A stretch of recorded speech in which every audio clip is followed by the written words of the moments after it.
Have you ever heard that a soldier marches on his belly? Well, a garden grows on its dirt. The trouble is, most gardeners don't start with really awesome dirt. They have to grow it themselves. So to give you an example of what I'm talking about, I just want to show you some different kinds of soil here. So just as background, we've been growing in this one plot for about 4.5 years. And this is what the soil looked like before we started. I just dug this out of the yard where I haven't done anything to the soil. And as you can tell, it's kind of pale, it's kind of clumpy, it's not great dirt. Over here, this soil is an example of a bed where I've been improving the soil for about 2 years now. You can see it's not very dark, it's a little darker than that soil, it's a much better consistency. It's growing some things, it's not growing great yet. I would say maybe this is a 4 or 5 on a scale of 1 to 10, maybe this one was a 2 or 3 on a scale of 1 to 10. And over here, this I grabbed out of our best garden bed. This one's one of the oldest beds where I've been improving the soil for the longest time, and you can see the soil's a lot darker. If you could feel it, you would feel that it's more moist, it's holding on to the rain better, and it grows things great. This probably is maybe an 8 or 9 on a scale of 1 to 10. So how do you go from a 2 or 3 to an 8 or 9? Well, that's what this course is all about.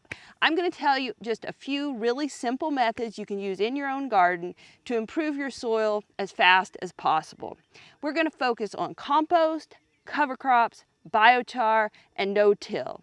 And my overall goal is to change you from a beginner gardener who brings a visitor into the garden and says, look at these awesome vegetables that my soil grew for me, and change into an advanced gardener who brings a visitor into the garden and says, look at my awesome dirt.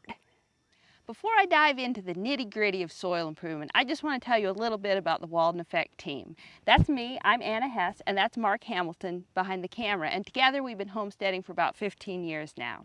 And during that time, I've put a lot of my emphasis in learning how to garden in harmony with the environment. And when I say in harmony with the environment, I don't mean we haven't battled critters like everybody else.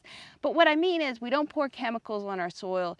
And in fact, we go to the opposite extreme where we try to make the soil as healthy an ecosystem as possible. So all the critters like earthworms and fungi and so forth team up with us and do a lot of the work for us. While I've been experimenting, I've been writing about all those experiments, both on our blog at waldeneffect.org and in my books. My most popular book, The Weekend Homesteader, has sold tens of thousands of copies. You can probably find it at your local library, your local bookstore. You can definitely find it at online retailers.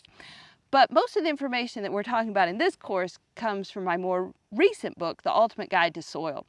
But I'm not just going to read you the book because that would be very boring. Instead, I'm going to show you the really specific hands-on techniques that you can use in your own garden to grow an awesome soil from the ground up. All right, let's get our hands dirty.